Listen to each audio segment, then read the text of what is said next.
is I'd like to get going with our main presentation, and that is Gordon Carter has kindly decided to share with us his presentation about the way to troubleshoot and to be successful at it.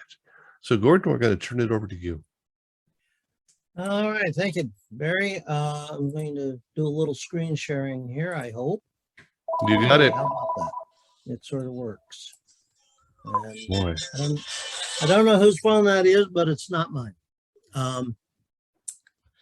Just for those of you who have been around for a while, there's probably nothing new in this. It's more just a culmination of years of experience, and this presentation is actually a rehash of one that I did up at Madison. I don't even remember when, but I have added a little bit to it since then, but it is very, very similar. So if you've been at Madison for a while and this looks familiar, well, now you know why. Before I begin, or as I begin, question asked, would you like to put this on all of your equipment? And I'll give you a moment to read it. Maybe you've seen this before. I can give you copies if you want it. It's just a little bit of an attempt at humor, lighten the mood. There are days when you look at something and you say, you know, whatever happened here was because somebody was playing around with something they had no idea what they were doing. And that's when this comes in handy. Before I begin, or as I begin, again, I'm repeating myself, why do you want to troubleshoot? Well, sooner or later, everybody has to troubleshoot something, whether it's a piece of equipment, maybe a relationship. By the way, this does work for relationships too. Or your car, or who knows what. Everybody gets called to fix something somewhere. Many broadcast engineers spend a large portion of their time troubleshooting. And anything, I found out a long time ago, anything I can do to reduce the time and increase the efficiency of troubleshooting is to my benefit. I get more done. I feel better about what I've done because it's done. And you look better to your boss too. An organized approach to troubleshooting can save time, money, and mistakes. And that's the idea here. I'm not going to tell you how to fix anything. This is the approach. If you're familiar with the ISO 9000 standards, it's ISO 9000 is a quality control standard. It's not going to tell you how to build something, how to fix something, how to do anything. It's a process to assure that your quality is there. Before we get into troubleshooting, we have to look at reporting and record keeping. Without this, you really don't know, the old saying, no job is done until the paperwork's done. Well, I beg to differ. No job's begun until the paperwork's done, because you need the paperwork, you need a paper trail. More and more, you need a trail. Whether it's just show your boss that you're not sitting there hiding in the back shop doing nothing, or whatever. This may ultimately actually affect your salary and your job. Reporting and record keeping gives you a record of problems and repairs. It allows others to see what you're doing. And this is an important one sometimes. Let others know the equipment is not working properly. Someone comes in on a Saturday morning, wants to do something, and there's a piece of equipment. And the first thing he does is turn it on or go to it, tries to use it. An hour later, he's wasted an hour, and then he figures out that it's not working. Wouldn't that have saved a lot of time on his part and made you look better if he just walked in and there's a sign on that says out of order? Simple, but how often does it happen? Now, report forms, and I'm looking at actual paper forms. This could be done via computer, but somewhere along the line, you need the information. There should be at least 3 copies, and they are different. You'll see in a moment. The original, that's returned to the engineering. Copy 1, it comes with the original. Copy 2, it's placed on the equipment.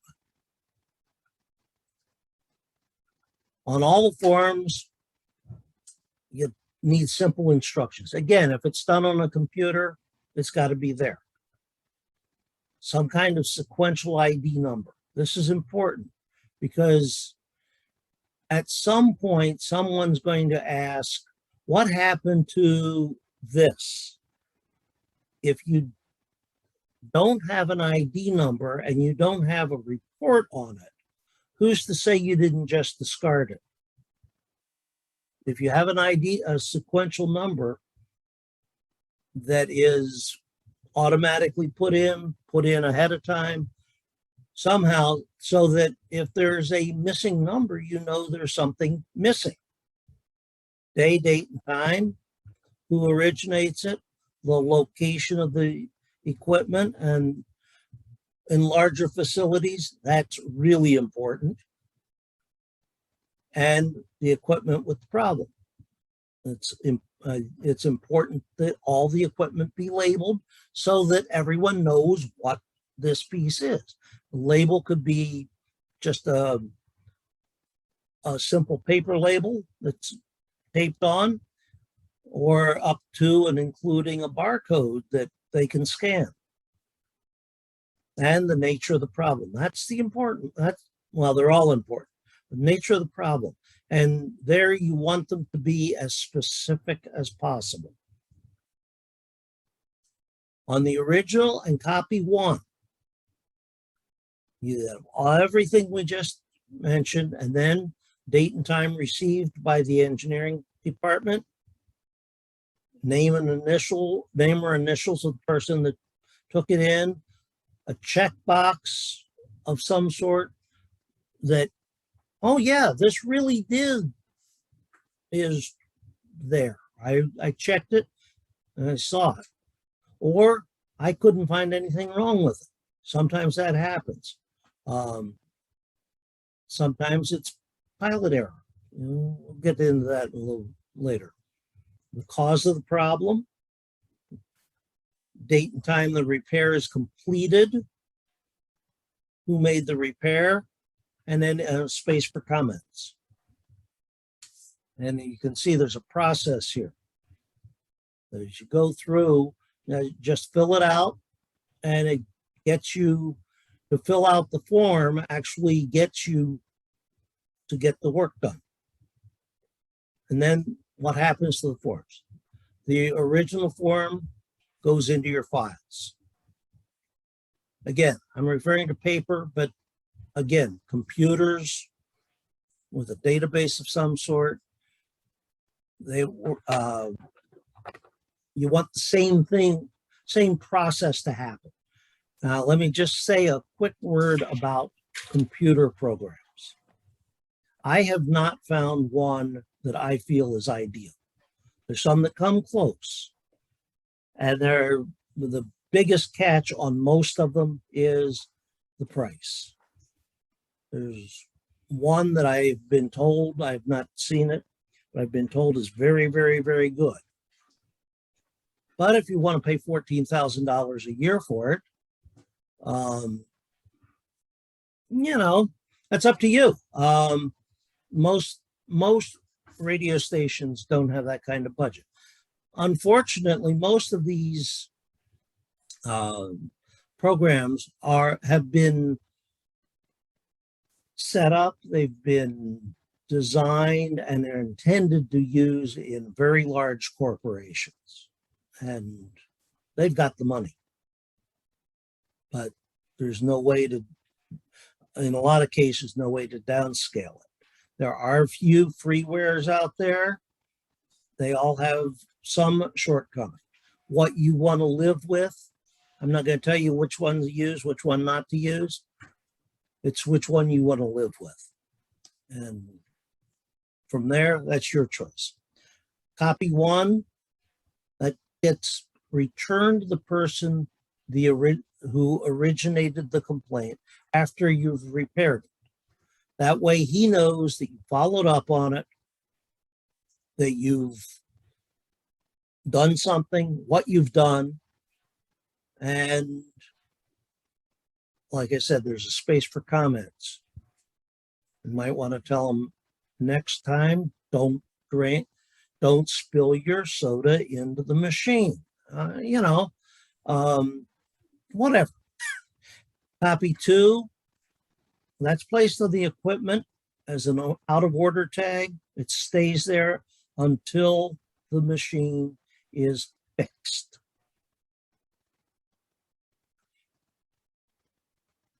Okay. I always use 3-form carbonless copy. I put that system together in the mid-70s and used it until I retired with only, I think I made one modification when we had to have the forms reprinted, and the change was that we went from tricolor to same color on all pages because it was a little cheaper and they didn't want to spend the money for the extra. Problem with carbonless, it does cost, but they're readily available. You can put a stack of them anywhere. Almost anybody can use it. There's electronic forms. That saves a lot on the paperwork and a lot of the shuffling of papers. And by the way, might make things easier to sort in the future. Problem is, depending on your facility, may not be an electronic form readily available when it's needed. That's important because most people, they say, oh, this piece of junk, it doesn't work. But here's a form, I can fill it out and then I get on with it. If they have to walk down the hall and find a computer to use, they're not going to do it unless they're really, really annoyed. If you want a second copy, you're going to have to print it. That's the copy that goes on the machine. There are ways of doing it, but it may require a printer. And like I said, those things are expensive. Now, any questions on the forms and record keeping? I think we covered that. Now we're going to go into the troubleshooting itself. Using a standard procedure simplifies your process. And I'm all for simple. When people say, I've got a simple question for you, my answer is usually, I do simple real good. It can save you time, and really anyone can do it if you follow the procedure. There's a caveat there. you got to know a little bit about what you're doing too. Okay, first step, observe. Verify the complaint. Make sure that the problem is exactly the way it was reported. If it's different, make notes of it. This is important because right here, if this information is incorrect, you can spend hours on a wild goose chase. And you don't want to do that. Look for pilot error. And I've seen this more times than not where someone says, I couldn't get this. Well, one classic was on analog tape recorders. Couldn't get the right channel to record. And problem was that they somehow had put the right channel into safe mode, so it wouldn't record. Make sure that the symptoms that you see are the primary symptoms, not secondary.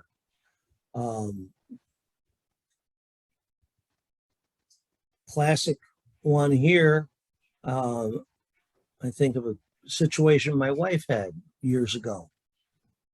She had repeated headaches. She went to doctor, and they none of them could figure out what it was. They were all looking at the symptoms. She finally got to, believe it or not, a dentist who said, oh, you have TMJ. And that was it, and that solved the problem. You got, again, it has to be the primary symptom. Use your front panel controls if you have any when you're doing this. Make sure everything works the way it's supposed to. That sometimes can be a clue as to what's going on. Look for obvious problems. Look for a broken switch. Or again, going back to the front panel controls. If you're using them and one of them doesn't feel right, that could be your problem. Look for signs of abuse, evidence of tampering, someone, shall we say, tweaking on it.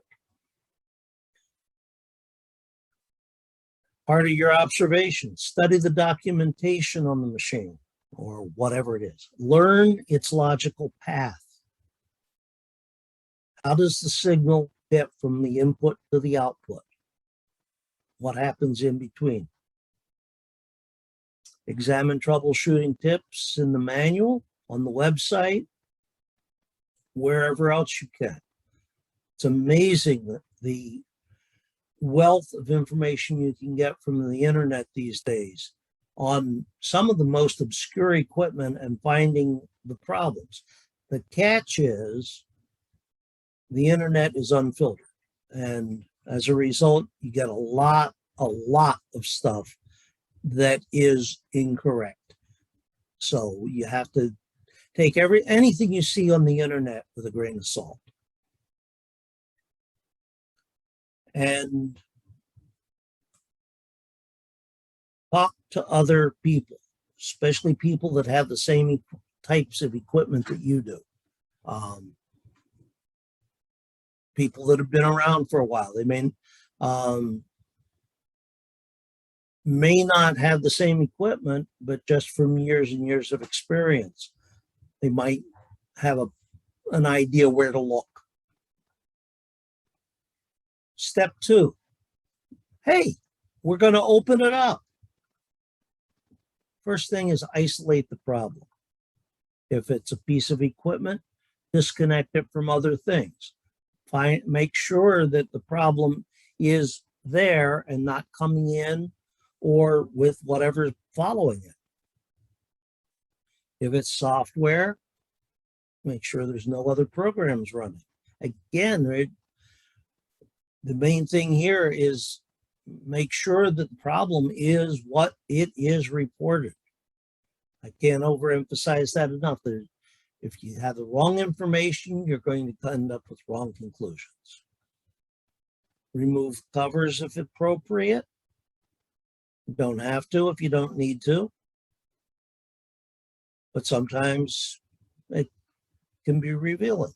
I opened a piece of equipment the other day at my desk, and I looked inside, and I very carefully put the cover back on and said, this will wait to another time where I have a place that I can get a lot dirtier than where I am. It was full of crud. And I didn't want that all on the carpeting, on my desk, or anywhere else where people were going to be living. Divide your logical path in half. If you cut it in half, and you have to use a little thought here, but if you cut it in half, remember that every time you cut something in half, you've reduced the possibility of the problem by 50%. If you put a signal in, find a point or roughly midpoint through the system, look at the signal there, and if it's good, then you have a pretty good idea that it's in the first half. If it's good, then you have a pretty good idea that the problem's in the second half. It just eliminated a lot of things you might have looked at. And you keep doing that. Next step is pursue. You want to repeat the steps that we just went through as needed.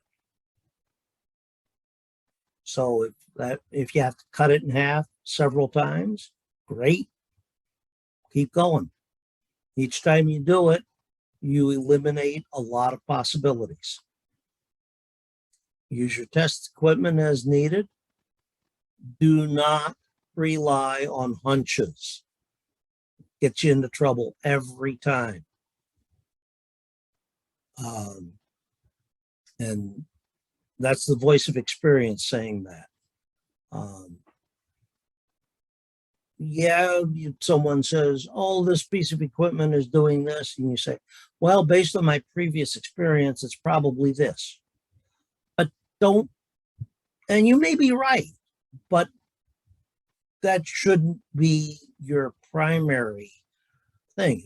If you can eliminate that quickly, great. Like you have a 20-year-old piece of equipment and it doesn't work. Your first clue is, well, let's take a look at the electrolytic capacitors. Well, if there's nothing obvious, then you better start looking. Ask associates for advice or help. And by the way, that's one thing this group, other groups like it, SBE, even the internet, Barry's Radio Tech. I can't hear you, Barry. The radio, the broadcast Yeah. list. Yeah, I can never remember the name of it. But it's amazing. And most of the time, the people on there will help, and they're not going to create a firestorm. It's amazing sometimes how fast an answer can come. Yes, it is. And finally, focus. It's not a good idea to be trying to troubleshoot a piece of equipment and concentrate on what you're doing while you're trying to do something else. First of all, if you've got a live piece of equipment, it's a great way to get injured. But if you have to, close the door and lock it. Tell people you're working on it. Of course, the classic is you're off the air and the general manager calls every 5 minutes. When are we going to be back on the air? Well, sometimes you have to tell the general manager, we'll be back on the air when you quit calling me every 5 minutes and I have a chance to work on it. Of course, that depends on the general manager too. And finally, the last step, solve. We have 4 steps. You find the problem and then you correct it. I've always said fixing the problem is easy. Finding the problem is what takes the skill and the time. And after you think you fixed it, make sure that it's correct. And if it's not, repeat. So remember, the goal of troubleshooting is to return the item with a problem to normal operation. Not necessarily maybe to make it look pretty. You can do that during routine maintenance. But this is a piece that's down. Someone is not able to work until that equipment is working. My father was a maintenance electrician in a factory. And he always said they paid him for not working. And his logic was that if he was working, that meant a piece of equipment wasn't. That meant that the company was losing money because other people were not able to do their jobs. So they paid him to sit there and not work so that the company could keep running.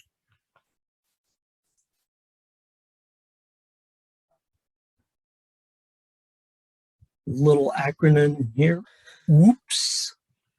And if you read the blurb, that was where we were going. And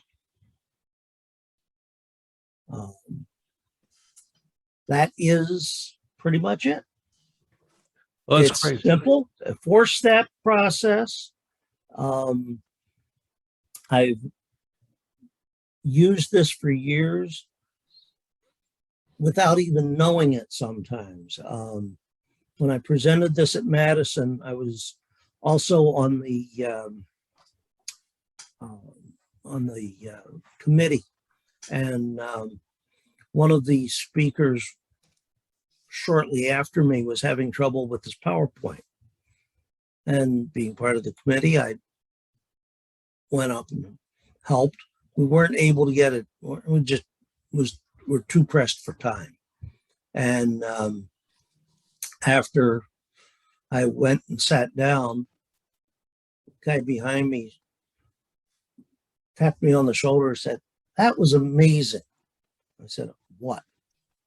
He said, "I could see you running through that procedure at warp speed. And it works." Any questions? There's my contact info. Hey, Gordon, Yes, sir. you left out an important fact, the important task you have to do after your last task is order the parts that you use. This way you have them for the next time. That's a very good idea. Replenish the stock. Yeah, that's it. That is an excellent thought. And you're right. I forgot it.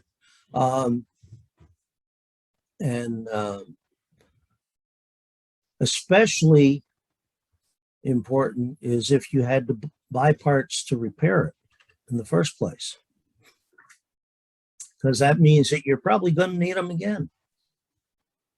And if you're going to order parts, if it's within the budget, order double what you need. This way you have them, because you might blow them the first time you tried fixing something. Right. Yeah. Some parts are not affordable, but and Why I say sometimes within the a budget. I'm going doesn't to tie allow- something you said, Gordon, back to something that I think Harold said, which is as you look at your audio chain and the RF chain, 2 chains, but you want to find the place where it went awry. And I know of a situation here in this city. It wasn't me, but one of the afternoon announcers one day asked the engineer, isn't there supposed to be some noises when we run an EAS test? And it turned out that the EAS box had been bypassed months before in order to do a repair, and it was still bypassed. I don't know how much of that's going to turn up as things from yesterday, but you need to know where the audio is going in your system and be able to find that. The other thing that I think should be touched on is you need to know whom to call. And as you go through your different pieces of equipment, getting a good relationship with the manufacturer is important. If the manufacturer is still around. Yeah. I've run into that a few times. Don't try asking for help from Energyonics. That's true. Right. And some, I'll be real honest, and I think we all know this, some manufacturers are much better than others at providing support, information, whatever. I will say that over the past month or so, because I do advise 2 Native American nations out here, I have had occasion to discuss EAS both with the folks at Sage and at Digital Alert Systems, and they have been right on top of it. They've been easy to talk to. They've followed up to make sure that everything was working right and solved the problems. I've dealt with both of them over the years, and they've both been very good. Wish I could say the same for all the manufacturers out there, but and by the way, as we get in more and more into the digital realm, you're getting more and more into, shall we say, high-end computer-based equipment, Cisco switches and that kind of stuff. And I really do find it annoying that companies like Cisco don't want to tell you anything.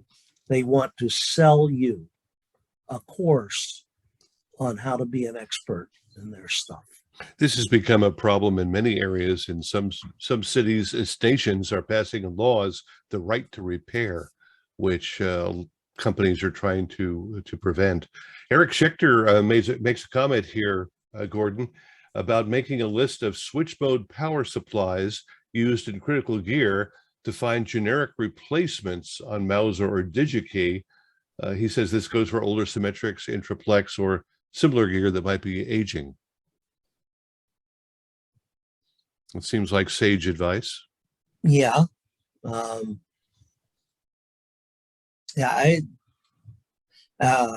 That is always again, generalizing a little more here, as we get more and more into the, shall we say, the 21st century, we're finding shorter and shorter lifespans on equipment. And we need to be almost constantly looking for potential parts and replacement sources. I know several years ago, and David, I know this will affect you to some extent. I got wind that Technics was going to be discontinuing their turntables. And I know that there are some parts in those things that are, shall we say, somewhat less than available. on the open market. They were proprietary parts to begin with. And I ordered, since we only had about 12 turntables in our facility, I ordered a lot of parts. And when I retired, most of those parts were still there. Unfortunately, shortly after I retired, someone else came along and got rid of all of the, what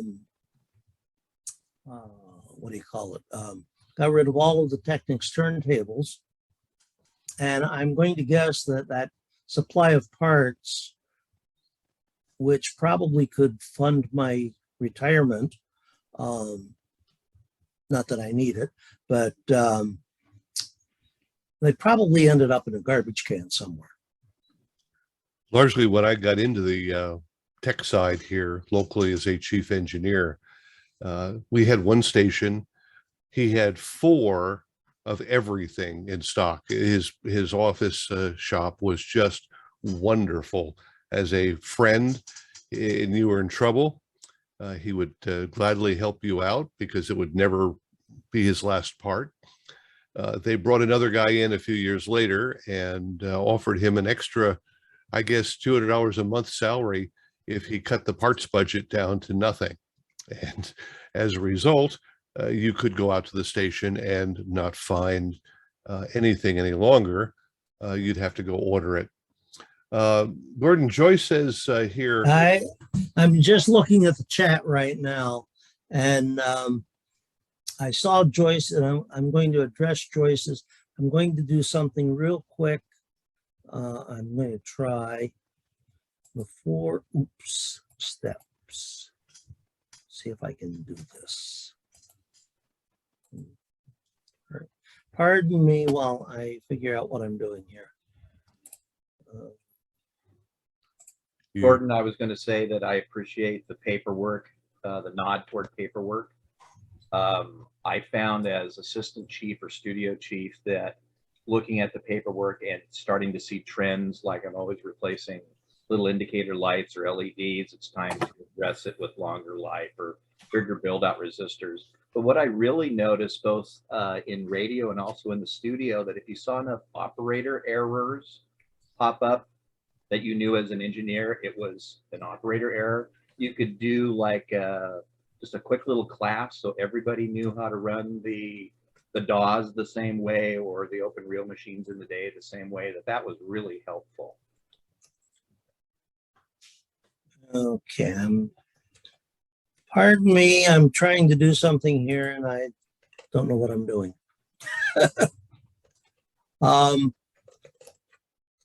Can any of you see anything besides each other? Yeah, we've got your picture here. I'm looking, trying, says I'm screen sharing, but my confidence monitor isn't showing it. You're screen sharing your PowerPoint. We can see the pages on the left side, Gordon. PowerPoint. Yeah, okay, there's the 4 steps.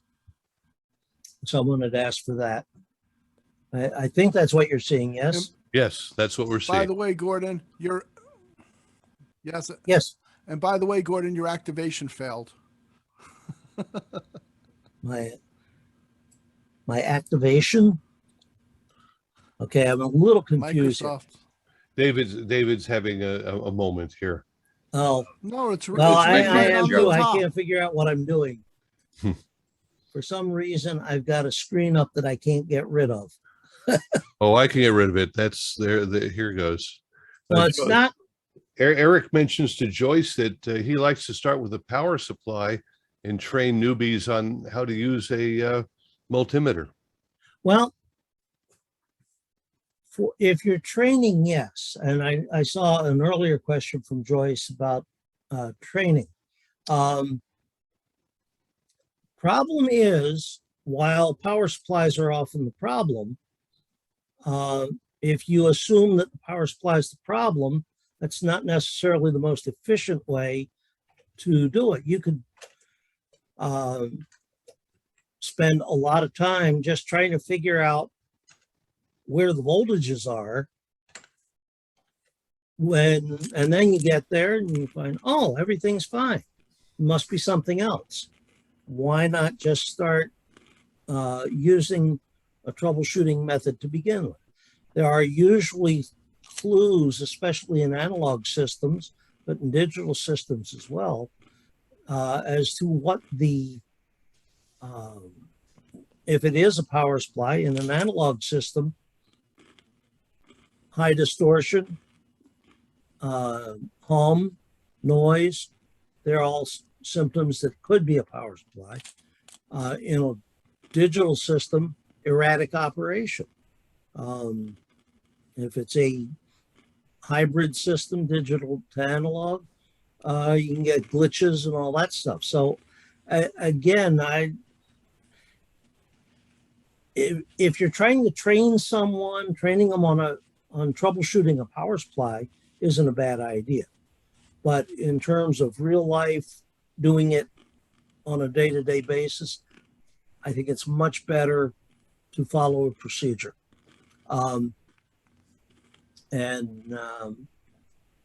Someone, let's see, do I have a method of training other folks to troubleshoot?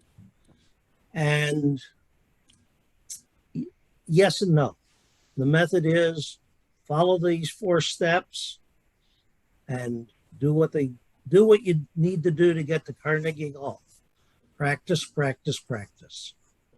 Have you ever found one that really tested your abilities to find the cause?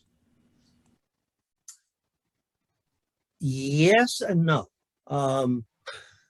And I say that because there is always a temptation to make assumptions. And every time I've gotten burned on something that didn't want to be found, it's because I made an assumption that was wrong. Just a few weeks ago, I was working on an old Revox PR99 tape recorder.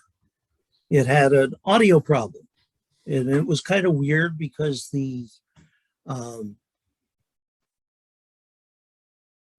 right channel was working,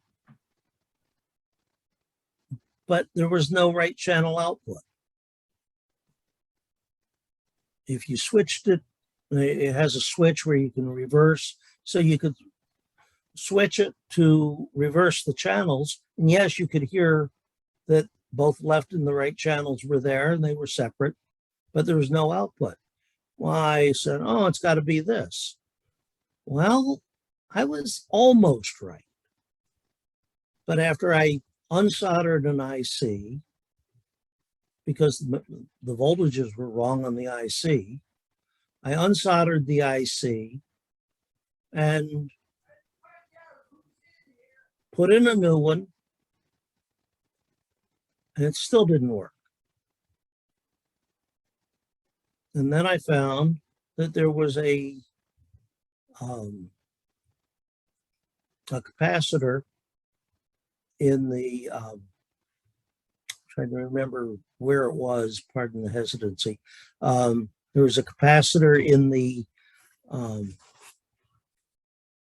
circuitry around that IC that was causing the bad voltage, as well as the thing not to work. So instead of taking all that trouble to unsolder an IC, I could have just done 2 leads and replaced the capacitor.